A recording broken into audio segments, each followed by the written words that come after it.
फक्त 2,999 रुपयामध्ये मोबाईल, 8,499 रुपयामध्ये गाडी, 28,000मध्ये कार, 14,999 रुपयामध्ये टीव्ही. हे सगळ्या गोष्टी चालतात ईएमआय वर. पण ईएमआय हा तुमच्या आयुष्यभराचा साथीदार आहे का आयुष्यभराचा सापळा? नमस्कार, मी नवनाथ आणि तुम्ही पाहतात नवनाथ आंधळे. बिझनेस आणि फायनान्स रिलेटेड चॅनल मध्ये आपलं स्वागत आहे.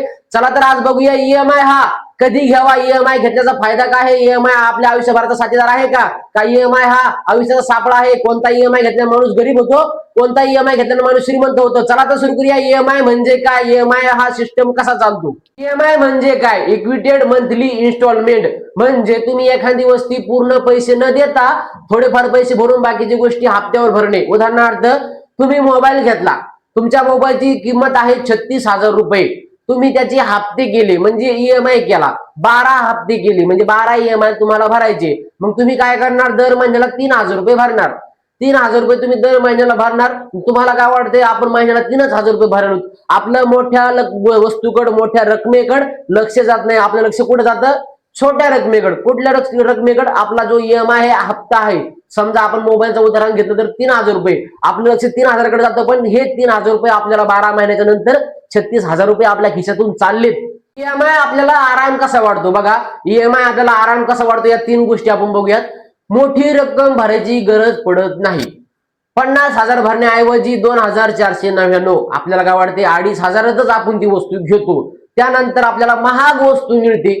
आपण हप्त्यावर महाग वस्तू घेतो पण त्याचे हप्ते भरतो. त्यानंतर आपल्याला मनाला समाधान वाटणं असे आपण भेटतो. जसं की आपल्याला एकदाच 50,000 नाही भरायचे, आपल्याला हळूहळू हप्त्याने 2,499 आपल्याला काय मनाला समाधान वाटते की आपण आर्थिकदृष्ट्या भक्कम आहोत, आपण पैसे भरू शकतो, आपण आर्थिकदृष्ट्या भक्कम आहे, आपल्याकडे लय पैसे आहे असं वाटते. पण हे 2,499 नाही तर हे 50,000 रुपयाची वस्तू आहे. कारण तुम्हाला हे हप्ते भरायचे. शेवट तुमचे हे 2,499 नाही तर 50,000 जातात.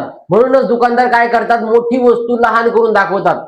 म्हणजे कसं, 1 लाखाची जर वस्तू असली आणि ती ईएमआय वर तुम्हाला भेटत असली 2,500 तर ते कसं दाखवतात, 1 लाख रुपये दाखवत नाही, दाखवतात 2,499 रुपये प्रति महिना भरा. खरा सापळा कुठे सुरू होतो? आता लक्ष द्या, इथून पुढे चांगली जादूची गोष्ट आहे बघा. तुमचा खरा सापळा कुठे सुरू होतो? सापळा नंबर 1, गरज नसताना तुम्ही वस्तू खरेदी करता. म्हणजे तुमच्याकडे पहिला मोबाईल असून, चांगला मोबाईल असून तुम्ही दुसरा मोबाईल ईएमआय वर खरेदी केला, तुम्हाला वाटलं स्वस्तात भेटले. सापळा नंबर 2, तुम्हाला गरज नसताना आधीचा मोबाईल, त्याच्यानंतर लगेच फ्रीज घेतली. म्हणजे आधीचा एक ईएमआय सुरू असताना लगेच तुम्ही दुसरा ईएमआय सुरू केला. आधी मोबाईलचा ईएमआय सुरू होता, लगेच फ्रीज घेतला, फ्रीजचा ईएमआय सुरू आला. त्याच्यानंतर सापळा नंबर 3, तुम्हाला व्याज दिसत नाही. तुम्ही जर 1 लाखाची गाडी घेतली, 1 लाखाची बाईक घेतली, त्यावर तुम्हाला 1,12,000 ते 1,15,000 व्याज येते. तुम्हाला पगार आहे 25,000. म्हणजे बघा, तुम्ही गाडी घेतली 1 लाखाची, त्यावर 12,000 ते 15,000 व्याज आलंय. म्हणजे बघा, तुमचे बघता बघता तुमचे पैसे 12,000 ते 15,000 एका महिन्याचा पगार हा व्याजात चाललाय, काही गरज नसताना. आता पाहूयात मानसशास्त्राचा धक्का. कंपन्या तुम्हाला विचारायला लावत नाहीत की या वस्तूची मला खरंच गरज आहे का, खरंच ही वस्तू मला गरजेची आहे का. त्या तुम्हाला विचारायला लावतात. फक्त रोजचे 99 रुपये तर भरायचे. फक्त 9चे किती? 99. फक्त आपण दररोज 99 रुपये भरायला असं विचारायला लावतात. पण खरा मानसशास्त्र इथे आहे. खरं दररोज 99 भरल्याने येणाऱ्या काळात ही खूप मोठी रक्कम आहे. म्हणजे रोजची 99 नाही तर महिन्याचे 3,000 रुपये चाललेत. काही ईएमआय चांगले असतात, सगळेच ईएमआय खराब असतात का? असं नाही. तुमच्या शिक्षणासाठी असेल, तुम्हाला लॅपटॉप घ्यायचा असेल, तुमच्या भविष्यात तुमच्या आर्थिक बजेटसाठी असेल, तुमच्या व्यवसायासाठी असेल, तुम्हाला स्वतःला डेव्हलप करायसाठी असेल, या गोष्टीवर ईएमआय घ्या. कारण या गोष्टी तुम्हाला घडवणार आहेत, तुम्हाला पैसा वाढवून देणार आहेत. दुसऱ्या ईएमआय वर तुम्ही घेताना आधी विचार करा. 30 सेकंदाचा नियम. ईएमआय वर वस्तू घेण्याआधी स्वतःला हे प्रश्न विचारा, खरंच या वस्तूची मला गरज आहे का? माझ्याकडे संपूर्ण पैसे जर असेल, मी ही वस्तू घेतली असती का? ही वस्तू येणाऱ्या काळात मला पैसे वाढून देणार आहे का? माझ्या गरजेची आहे का? जर ही वस्तू मी घेतली तर येणाऱ्या काळात मला याच्यावर किती पैसे देणं लागतात? म्हणजे मी जर वस्तू घेतली तर यावर मला व्याज किती देणं लागेल? या सगळ्या प्रश्नांची उत्तरे तुम्हाला जर हो आली तर मग या ईएमआयच्या गोष्टीवर विचार करा. मित्रांनो, कुठलाच ईएमआय चांगला आहे किंवा कुठला ईएमआय खराब आहे असं नाही. ते अवलंबून असतं स्वतःवर.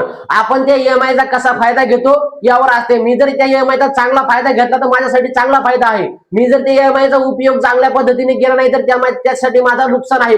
म्हणजे ईएमआयचा जर चांगल्या पद्धतीने उपयोग केला तर फायदाच आहे, ईएमआयचा जर वाईट पद्धतीने उपयोग केला तर त्याचं नुकसान आहे. काही तुमचे प्रश्न आहेत, समजा तुम्हाला घ्यायचा आहे एखादी वस्तू, ती वस्तू घेण्याआधी स्वतःला प्रश्न विचारा, की मला घ्यायची का, मी जर घेतल्यानंतर भविष्यात त्याचं काय होणार आहे, हे घेतल्यानंतर मी काय करणार आहे. गरीब लोक काय करतात आणि श्रीमंत लोक काय करतात. श्रीमंत लोकही ईएमआय वर वापरतात, श्रीमंत लोकही ईएमआय घेतात, पण श्रीमंत लोक त्यांना गुंतवणूक करण्यासाठी ईएमआय घेतात, म्हणजे त्या ईएमआय वर त्यांना भविष्यात फायदा होतो याच गोष्टी पाहून ती ईएमआय घेतात. आणि गरीब लोक काय करतात, ईएमआय घेतात पण ते लोकांना दाखवण्यासाठी. गाडी घेतली, मोटरसायकल, मोबाईल घेतला, मोबाईल घेतात त्यांना काय वाटतं 36,000चा मोबाईल आहे असं नाही, त्यांना वाटतं 2,999 रुपयेच आहेत फक्त महिन्याला. पण हे गोष्ट लक्षात राहू द्या, ईएमआय हा चांगला आहे किंवा वाईट आहे हे फक्त स्वतःवर अवलंबून असतं. त्यामुळे स्वतः विचार करा आणि मगच ईएमआय घ्या. मित्रांनो, आजचा हा व्हिडिओ तुम्हाला कसा वाटला कमेंट करून नक्की सांगा. आणि जो मित्र ईएमआय वर जास्ती खरेदी करतो, जो मित्र ईएमआयचा चांगला फायदा घेतो, जो मित्र ज्या मित्राला ईएमआयचा चांगला फायदा घेता येत नाही, त्या मित्राला हा व्हिडिओ पाठवा. आणि व्हिडिओ जर आवडला असेल तर लाईक करा, शेअर करा, सबस्क्राईब करा. धन्यवाद. भेटूयात पुढच्या व्हिडिओमध्ये. तोपर्यंत पाहत राहा नवनाथ आंधळे.